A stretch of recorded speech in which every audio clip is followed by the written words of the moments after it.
murakoze. Uyu munsi ndifuza ko dukora igice cya kabiri cy'ubuhanuzi. Ejo murabyibuka twakoze igice cya mbere turi ubuhanuzi, ni iki budufasha, ni iki bwazanye, ni iki bwangiza, ni iki bwaje guhagarika, ese ababuzanye cyangwa se ubwo butazanywe n'abantu, ubwo busanzwe bukoranye natwe bushinzwe iki? Kutumara ubwoba, ariko ubwo bwazanywe bwaje kutumara ubwoba, kudutera ubwoba koko twaraburemewe.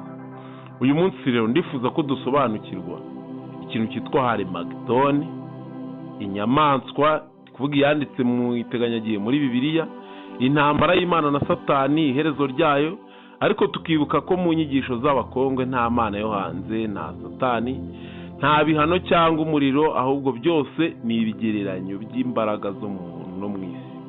Ibyo turasoma uyu munsi mu gitabo cyitwa Tikitaka. Iki ni igitabo cyase ni nka Bibiliya, uko izi Bibiliya tuzibona, Bibiliya y'abakongwe. Ni igitabo abakongwe banyujijemo ubutumwa bwabo, inyigisho zabo, amateka, ibintu byabo nk'uko tubona amateka n'inyigisho n'ibiki byose muri Bibiliya. Amateka y'Abisirayeli sibyo byari iby'abakongwe, ni ibintu bya kera bimaze igihe kinini, ni ibintu bya mbere. Iyo urebye ubona ko ari naho Bibiliya yakuwe, kuko ubona ko ubutumwa bwavuye muri kino gice cyegereye u Rwanda muri East Africa bujya mu Misiri, buva mu Misiri bujya hanze ya Afurika, mu Baroma, mu Bayisilamu, ubwo ni mu Barabu, mu Banyaburayi, mu Banyamerika, Abagiriki n'Abaroma, birakomeza gutyo mpaka sibyo. None tugiye kugaruka ku isoko, tugiye kuza iwacu sibyo se, tugiye kureba rero iherezo ry'ubuhanuzi. Turebe Harimagedoni mu byanditswe. Mu ibyahishuwe Harimagedoni ivugwa nk'ahantu h'imirwano ya nyuma hagati y'ingabo z'Imana n'iza Satani. Abanyamadini babisobanuraga nk'intambara y'isi zaba ku munsi runaka sibyo, ariko mu bwenge bw'abakongwe Harimagedoni si ahantu ku isi, ahubwo ni intambara y'imbere mu muntu, mu mutima. Twababwiye ko ari ibintu byose bibera, ariho ijuru riri, ariho Imana iri, ariho uko kuzimu kuri, Satani niho ari.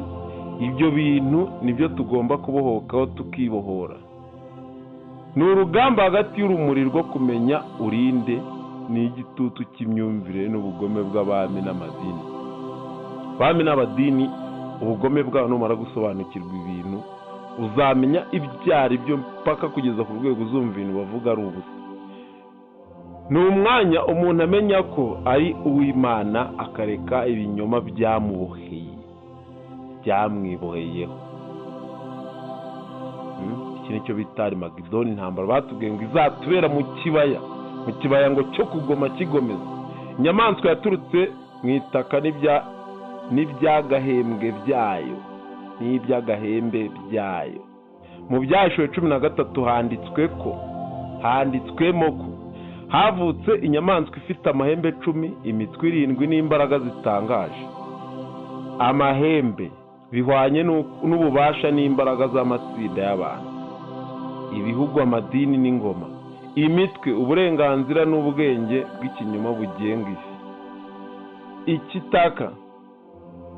Ikitaka ishingiro ry'iby'isi, gukunda ibikoresho, ubutunzi, gukorera inyungu z'isi gusa. Ku bakongwe iyi nyamaswa si ikiremwa kidasanzwe, ahubwo ni umubare w'ububasha bw'abantu bishize hamwe bashaka kugenga abandi. Ni sisitemu, ni matrisi y'isi. Matrisi twarayibabwiye ndakeka kandi mwarayisobanukiwe. Twabonye ko ari nko kugendera mu rukweto rutari urwawe. Intambara y'Imana na Satani. Abanyamadini babona Imana ikina ku ruhande rumwe na Satani ku rundi. Abakongwe bo baravuga bati Satani egara ubwoba n'ubuyobe mu muntu. Ibyo Imana ihwanye n'urumuri rw'imbere ruvugira mu muntu. Intambara si y'ahandi, niyo mu mutima wa buri wese. Ibyo iyo abantu bakiri mu butaka cyangwa se bakiri mu bubata bw'inyamaswa, amategeko, ubutegetsi, ubuyobe, baba muri Satani, iyo babyutse bakamenya ko Imana iri muri bo, baba batsinze intambara. Baba bavuye muri Satani, baba bavuye mu muciro, bavuye muri matrise, baba bavuye muri beatitude, baba batsinze urupfu, baba batsinze